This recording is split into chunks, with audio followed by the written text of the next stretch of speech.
कि पिपीलिका आदि से दूषित जो अन्न है उसको नहीं खाना चाहिए। यानी जिन मंदिरों में बलि आदि दी जाती है, जैसे चंडिका आदि के मंदिरों क्या दी जाती है, बलि, तो कहते हैं कि उसका जो है जहाँ बलि आदि दी जाती है उस मंदिर का प्रसाद आदि नहीं ग्रहण करना चाहिए, है। जी सर। हाँ, जो उनका भक्त है वो करे, जी, लेकिन अन्य को ग्रहण।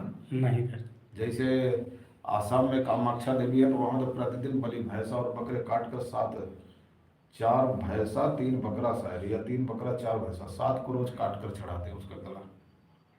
प्रतिदिन नवरात्रि में कहते हैं सैकड़ों कटते हैं, 7 तो मैंने देखा है प्रतिदिन काट कर चलो।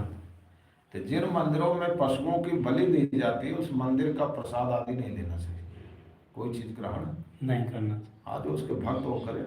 जी। जैसे वो निग्रहाचार्य है तो वो तमोगुणी है ना, तो वो लोग ले सकते हैं, लेकिन अन्य को इसी। वहाँ तो मैंने ये भी सुना है कि वहाँ जो टीका लगाते हैं उसमें वो जो पशु मारते हैं तो उसका कुछ खून मिलाते हैं, रक्त मिलाते हैं। रक्त में। अब भाई मैंने देखा तो नहीं लेकिन सुना है, तो इसलिए सुना था इसलिए मैंने वो भी नहीं लगा, वो लगा रहा था तो वो भी नहीं लगवाया। हमने वहाँ का कुछ नहीं लिया। तो एक ने लगाया था, हिमाचल का था, तो हमने कहा मैं तो नहीं लगा, मैंने तो ऐसे सुना। तो बोला आपने क्यों नहीं बताया, मैं तो लगा लिया, तो छुड़ा रहा था। तो कहते जल्दी जब उससे साबुन से भी नहीं छूट रहा था क्या?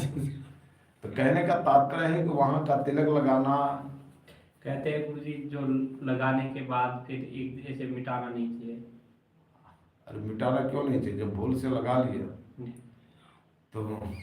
तो मतलब जैसे जिन मंदिरों में बलि आदि दी जाती है, जैसे बहुत से भैरव आदि मंदिर हैं, यहाँ पर है उज्जैन में काल भैरव हैं, उनको मदिरा चढ़ाई जाती है। जी सर। तो ऐसे जिन मंदिरों में बलि दी जाती है, जीवों की हिंसा होती है, अथवा मदिरा आदि जिन मंदिरों में चढ़ाया जाता है उस मंदिरों का प्रसाद आदि नहीं लेना चाहिए, तिलक आदि नहीं लगवाना चाहिए।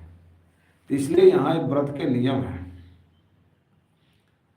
तो कहते हैं ना उच्छिष्टम चंडिकान्नम, उच्छिष्ट माने जूठा नहीं खाना चाहिए, न किसी का जूठा खाए न खिलाए। और चंडिका का जो अन्न है, यानी चंडिका माने वही जो काली है, जिन मंदिरों में बलि दी जाती है, तो जिस देवी को बलि दी जाती है समझ लो चंडिका है। क्या है? चंडिका। चंडिका कहते हैं जब देवी क्रोध रूप में होती है तो उसे चंडी कहते हैं, समझे ना। जी सर। देखो कोई स्त्री भी बहुत क्रोध करती है ना, लड़ाई झगड़ा, तो उसको कहते हैं चंडी है। क्या है? चंडी है। हाँ, कहते हैं चंडी देवी थोड़ा शांत हो जाओ, क्या हो गया। अदिति से कश्यप ने भी कहा हाँ? तृतीय स्कंद में अदिति और अदिति से हाँ कश्यप ने चंडी कहा। हाँ, तो मतलब चंडी क्रोधी स्त्री को भी कहते हैं, जी। तो देवी को भी चंडी कहते हैं। जिस मंदिरों में देवी के क्रोध वाली मूर्ति होती है तो वो मतलब हिंसा बलि लेती है, तो ऐसे चंडी मंदिरों का कहते हैं प्रसाद आदि ग्रहण वो और चंडी हो जाती है। तो इसलिए यहाँ कहते हैं चंडिकान्नम ना, कि चंडी माने कि वही जो मंदिर में देवी को बलि आदि का चढ़ाए हुआ जो अन्न है प्रसाद आदि वो ग्रहण नहीं करना चाहिए 1 वर्ष तक। न कहते सामिसम च वृषलाहितम, सामिसम माने कि जो मांस युक्त अन्न है, अथवा वृषल माने शूद्र के द्वारा लाया गया अन्न आदि है, वो सब नहीं ग्रहण करना चाहिए। भुंजित उदक्यया दृष्टम,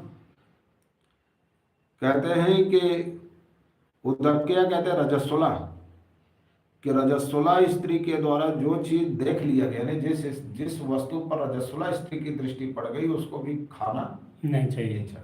एक है, यानी रजस्वला स्त्री की अगर किसी खाने वाली वस्तु पर दृष्टि भी पड़ गई तो उसे ग्रहण मत कर। दृष्टि मात्र से वह शुद्ध हो जाता।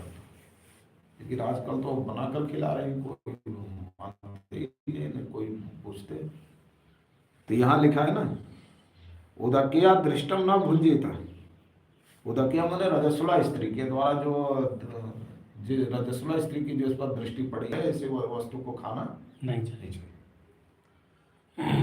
और कहते हैं कि अपह अंजलिना ना पीवेत, जल को अंजलि के द्वारा ना पिए, जैसे हाथ से ही लोग जल पीते हैं, बोले हाथ के से नहीं पियो, किसी पात्र में लेकर और बैठ कर पियो, खड़े खड़े।